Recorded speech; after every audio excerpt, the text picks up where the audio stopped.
గత ప్రభుత్వంలో విజయనగరం జిల్లా రామతీర్థంలో రాములవారి విగ్రహం తల నరికితే కోట్లాది మంది హిందువులు ఎంతలా కన్నీరు పెట్టుకున్నారో మనందరికీ తెలుసు. ఆ రోజున సగటు హిందువుగా పవన్ కళ్యాణ్ గారు కూడా ఎంతో వేదన అనుభవించారు. కానీ ఇప్పుడు సీన్ మారింది బ్రదర్. ధర్మాన్ని రక్షించే నాయకులు పవర్లోకి వచ్చారు. శ్రీరామనవమికి ముందే అదే రామతీర్థం కొండ చుట్టూ ముళ్ళు రాళ్లతో ఉన్న 3.70 కిలోమీటర్ల గిరి ప్రదక్షిణ మార్గాన్ని కేవలం 3.40 కోట్ల ఉపాధి హామీ నిధులతో సర్వాంగ సుందరంగా తీర్చిదిద్ది భక్తులకు కానుకగా ఇచ్చారు ఉప ముఖ్యమంత్రి పవన్ కళ్యాణ్ గారు. ఇది ఒక్క రామతీర్థానికే పరిమితం కాలేదు. గత 20 నెలల కూటమి పాలనలో ఏకంగా 40 కోట్లు ఖర్చు పెట్టి 22 ప్రధాన ఆలయాలకు రోడ్లు వేశారు. మొన్న శ్రీకాళహస్తి, నిన్న కోటప్పకొండ, నేడు రామతీర్థం.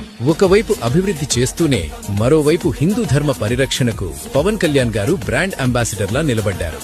రాముడి గుడికి వెళ్లే దారిని సుగమం చేసిన కూటమి ప్రభుత్వ నిర్ణయం మీకు నచ్చితే కామెంట్స్ లో గట్టిగా జై శ్రీరామ్ అని రాయండి.